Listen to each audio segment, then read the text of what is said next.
Na hii leo tunaanza Nipashe na taarifa kwamba uratibu wa mipaka humu nchini unaofaa kuandaliwa kabla uchaguzi mkuu kisheria unazidi kuipiga chenga tume ya IEBC kutokana na changamoto za kisheria. Mwenyekiti wa tume hiyo Erastus Ethekon amesema utata kuhusu sensa umetatiza kufanyika kwa shughuli hiyo huku kesi ikiendelea. Aliongeza kwamba uratibu wa mipaka utafanywa kwa awamu japo hakuna maeneo bunge yatakayoongezwa. Mwanahabari wetu Seth Olale anaripoti kamili.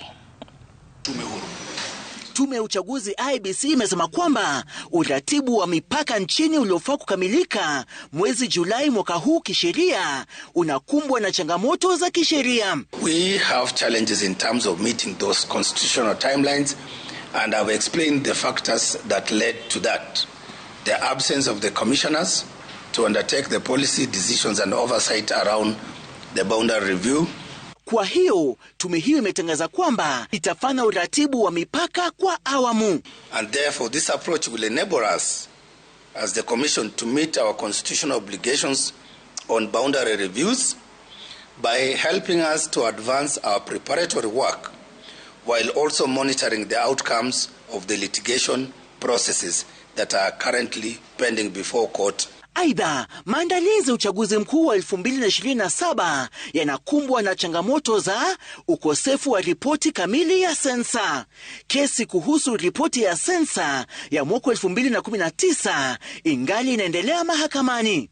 The 2019 census is a matter that is in court, and yet the commission requires that data for us to publish what is called a preliminary report of boundary delimitation, and for us to publish a notice of intention to delimit electoral boundaries. And in the absence of that data, in the absence of that report, then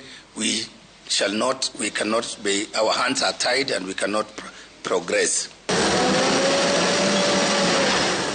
Mbali na changamoto hizo, tume hiyo inapungukiwa na shilingi bilioni 20 za kuandaa uchaguzi mkuu wa mwaka 2027. Aidha, umoja wa upinzani vilevile umeelezea wasiwasi kuhusu maandalizi ya uchaguzi mkuu ujao. We welcome the United Opposition, our senior leaders in the United Opposition, and we look forward to having that constructive and fruitful engagement with them. Licha ya changamoto, tume ya uchaguzi IEBC imesema kwamba itaandaa uchaguzi wa huru na haki ifikapo mwaka 2027. Seth Olale, runinga ya Citizen katika kaunti ya Nairobi.